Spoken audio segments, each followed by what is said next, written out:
Sir एक minute, sir एक minute. ये देखनी है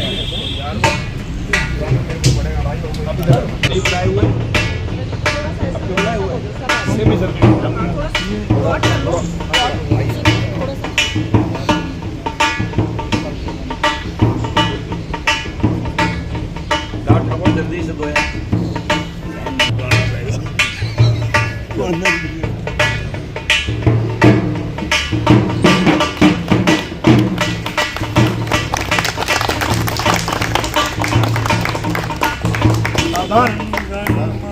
अधिनायक जया है भारती बात विधाता, पंजाब सिंध गुजरात मराठा, रावल उच्च चल चलूंगा, विंध्य हिमाचल यमुना गंगा, ऊंचल चल चले तिरंगा।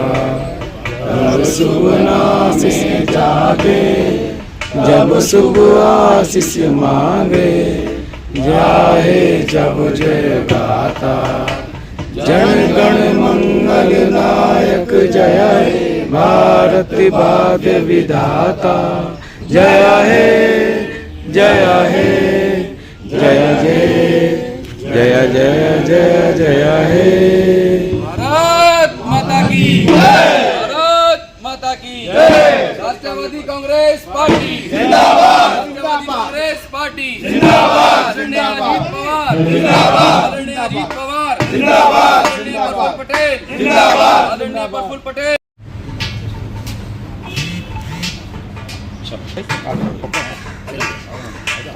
करिए सर।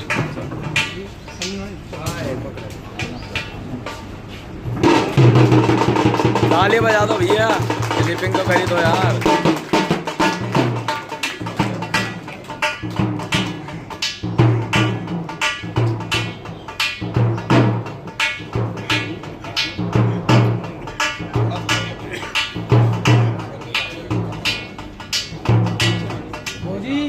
भी करो मालिक साहब।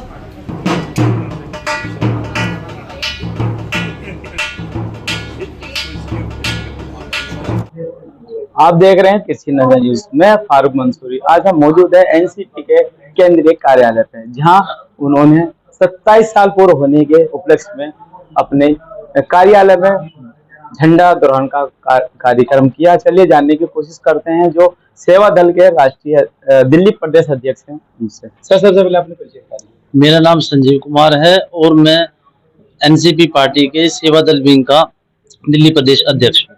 सर जैसे 27 साल आपके पार्टी के पूरे हो गए हैं और आपने केंद्रीय कार्यालय पे प्रोग्राम भी आयोजित किया, क्या उसका उद्देश्य रहा करने का? सेवा दल जो विंग है वो मेन विंग के साथ मिलकर के काम करती है और पार्टी को आगे बढ़ाने का कार्यक्रम करती है। आज हमारा 27वें साल का ध्वजारोहण कार्यक्रम था, जहां पर हम सभी लोग इकट्ठे हुए और हम सब ने मिलकर के अपने पार्टी का जो फ्लैग है उसका ध्वजारोहण किया।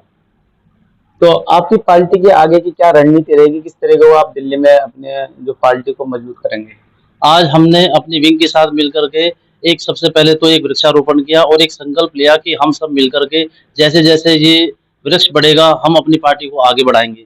दूसरा, हमारी पार्टी की रणनीति ये है कि आने वाले सभी उपचुनावों में दिल्ली स्टेट के जो उपचुनाव होने वाले हैं उसमें पार्टिसिपेट करेंगे और बिहार के भी चुनावों में पार्टिसिपेट करेंगे। अगर आपकी सरकार दिल्ली में बनती है, जिस तरीके की आजकल बेरोजगारी हो रही है, क्या उसमें आपकी पार्टी का क्या अहम रोल लेगा? मैं सेवा दल के प्रदेश अध्यक्ष होने के नाते और अपनी टीम के अध्यक्ष होने के नाते आम जनता को ये आश्वासन देना चाहता हूं कि हम शिक्षा, स्वास्थ्य और रोजगार पर ही काम करेंगे और अगर हमें आने का मौका मिलता है तो हम गारंटेड रोजगार के लिए काम करेंगे। क्या लगता है आपको, जैसे बड़ी बड़ी पार्टी हैं उनके सामने आपकी पार्टी टिक पाएगी? सबसे बड़ी चीज ये है कि हमारी पार्टी भी बड़ी पार्टी है और हम राष्ट्रीय पार्टियों में आते हैं, लेकिन मेन चीज है कि जनता किस पर विश्वास करती है। अब तक जनता ने कांग्रेस, बीजेपी, आम आदमी सबको देखा। मैं ये कहता हूं कि एक बार हमें भी आजमा के देखें और हम उनके विश्वासों पर खरा उतरेंगे। अभी फिलहाल आपकी मौजूदा जो पार्टी है उसके मौजूदा जो मंत्री हैं या सरकार कहाँ है? अभी हमारे महाराष्ट्र में मेन सरकार चल रही है, गोवा में चल रही है और भी कई जगह चल रही है, लेकिन हम लोग जो है दिल्ली की विंग को आगे बढ़ाने के लिए ज्यादा कार्य कर रहे हैं। तो उसके राष्ट्रीय अध्यक्ष कौन है? हमारे अजीत पवार भाई, बड़े भाई अजीत पवार जी हैं जो हमारे राष्ट्रीय अध्यक्ष हैं।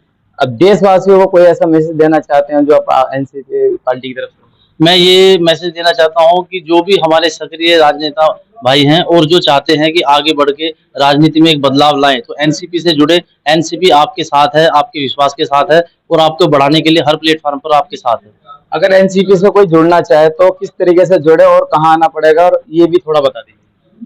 दिल्ली में हमारा एनसीपी का 7980 नॉर्थ एवेन्यू कार्यालय है, डायरेक्ट आ सकते हैं। हमारे सोशल मीडिया के माध्यम से भी ज्वाइनिंग चल रही है और डायरेक्ट भी ज्वाइनिंग भी चल रही है। हर क्षेत्र में हमारे कार्यकर्ता हैं, चाहे तो उनसे मिल सकते हैं, चाहे हमें हमारे जो टोल फ्री नंबर है उस पर कॉन्टैक्ट कर सकते हैं। स्थापना दिवस क्या कुछ कहेंगे? राष्ट्रीय कार्यालय पे आपने प्रोग्राम बनाया। और देखिए, मैं स्थापना दिवस के अवसर पर सबसे पहले तो देश भर में हमारे जो राष्ट्रवादी कांग्रेस पार्टी के कार्यकर्ता हैं, समर्थक हैं, मतदाता हैं, उन सब लोगों को मैं शुभकामनाएं देना चाहता हूं, क्योंकि एक लंबा दौर राष्ट्रवादी कांग्रेस पार्टी ने देश की राजनीति में पूरा किया है और अब हम कल से 28वें वर्ष में प्रवेश कर रहे हैं।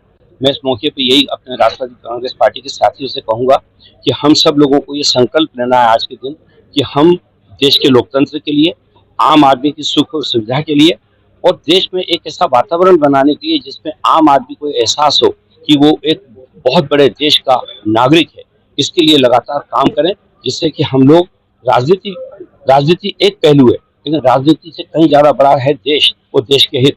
उनके लिए राष्ट्रवादी कांग्रेस पार्टी के साथ ही काम करें। मैं यही संदेश इस अवसर पर देना चाहता हूँ। जैसे आने वाले चुनाव आने वाले हैं, एमसीडी नेशनल है, तो क्या आपकी पार्टी कैंडिडेट खड़ा करेगी? देखिए कि अभी जब विधानसभा के चुनाव हुए थे, इसमें भी हम लोगों ने अपने पार्टी के साथियों को पार्टी के चुनाव चिन्ह पे खड़ा किया था। हम लोगों ने किसी से कोई गठबंधन नहीं किया था और यही प्रक्रिया एनडीएमसी के चुनाव में भी रहेगी। यहाँ पे जो 12 सीटों पे उपचुनाव होने वाले हैं, इस पे राष्ट्रवादी कांग्रेस पार्टी अपने चुनाव चिन्ह पर अपने प्रत्याशी खड़े करेगी और दिल्ली की एनडीएमसी में हम लोग अपनी उपस्थिति दर्ज कराएंगे, इसका मुझको विश्वास है। सर, आप दिल्ली प्रदेश अध्यक्ष भी हैं और आपको 27 में स्थापना दिवस भी मनाया जा रहा है, क्या कुछ कहना चाहिए? देखिए, सबसे पहले तो शुभकामनाएं दूंगा सभी कार्यकर्ताओं को कि ये एक मौका है। जैसा कि हम पिछले 26 साल हमने काम किया है, एक एक कार्यकर्ता की वजह से आज हमारे एमएलए हैं, मंत्री हैं और हमारी सरकार है। हर एक कार्यकर्ता को आज के दिन संकल्प लेना चाहिए कि हम दिल्ली में भी अपनी सरकार बनाएंगे। एमसीडी में हमारे जो उपचुनाव होने वाला है उसमें हमारे काउंसलर जीत के आएंगे। इसी संकल्प के साथ हम लोग दिल्ली प्रदेश को आगे बढ़ाने का काम कर रहे हैं। क्या आपकी सरकार बनती है दिल्ली के अंदर, तो जैसे बेरोजगारी काफी बढ़ चुकी है, उसके बारे में आपकी सरकार क्या रणनीति लेके चलेगी? एनसीपी पार्टी अभी से एक मुहिम चला रही है, राहत नहीं रोजगार चाहिए, जीने का अधिकार चाहिए। और हम लोग उसके तहत हर वार्ड में युवाओं को संगठित करके उनको इनरोल कर रहे हैं, उनका रजिस्ट्रेशन कर रहे हैं। जो बेरोजगार हैं उनको रोजगार दे सरकार, नौकरी या व्यापार दे सरकार। सरकार की मॉरल ड्यूटी बनती है या तो अपने एसडीएमओ को आदेश दें कि हर एक जगह पर अपने डिस्ट्रिक्ट में वो नौजवानों को, महिलाओं को, उनको इनरोल करें, उनका फॉर्म भरें कि बेरोजगार हैं और किस स्किल में हैं, और उनको अगर स्किल्ड हैं बच्चे तो उनको लघु उद्योग के रूप में भी उनको खोल के दे सकते हैं। और जब तक रोजगार नहीं दे रहे तब तक उनको बेरोजगारी भत्ता देना चाहिए।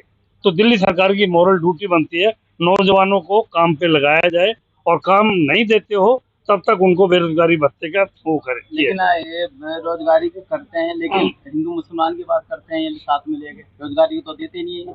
देखिए, जो भी पार्टी बांटने का काम करती है वो कभी भी राष्ट्र हित की बात नहीं करेगी। हमें हर एक इंसान में इंसानियत देखनी चाहिए और सबसे पहले राष्ट्र सर्वोपरि है। हमारी पार्टी का नाम ही है राष्ट्रवादी कांग्रेस पार्टी, तो हम तो राष्ट्रवाद की बात करेंगे। क्या नाम है मैडम आपका? पद्मा। कहाँ से हो आप? उत्तर पूर्वी दिल्ली जिला। तो आप एनसीपी में आज ज्वाइन हुई है, नियुक्ति हुई है, क्या कुछ कहना चाहेंगे आज पार्टी बारे में? पार्टी के बारे में ये है कि आने वाले चुनाव के लिए भी सही है और महिलाओं की सुरक्षा के लिए, ताकि आगे उन्हें सुविधा और उनके लिए सिक्योरिटी कुछ और हो सके। बच्चे कोई सुरक्षित नहीं है। अभी 9 साल की बच्ची के साथ जो हुआ वो सबने देखा भी होगा और सुना भी है। तो आज बच्चियां हमारी सेफ नहीं है बिल्कुल भी। तो बताओ उसके लिए क्या किया जाएगा। तो ये इसलिए हम पार्टी से जुड़े हैं, ताकि आगे हमारे आने वाली पीढ़ी के लिए कुछ अच्छे तरीके से सिक्योरिटी हो सके और उनको कुछ प्रोत्साहन मिल सके। अच्छा, आप बात करते हैं महिलाओं के स्वास्थ्य की, जैसे कि जो सरकार है स्वास्थ्य के लिए बहुत अच्छा काम कर रही है, बीजेपी सरकार है। क्या लगता है कि आपकी सरकार उसको टक्कर दे पाएगी? जी हाँ, आगे आने वाले के लिए मेहनत करेंगे तो आगे टक्कर जरूर देगी।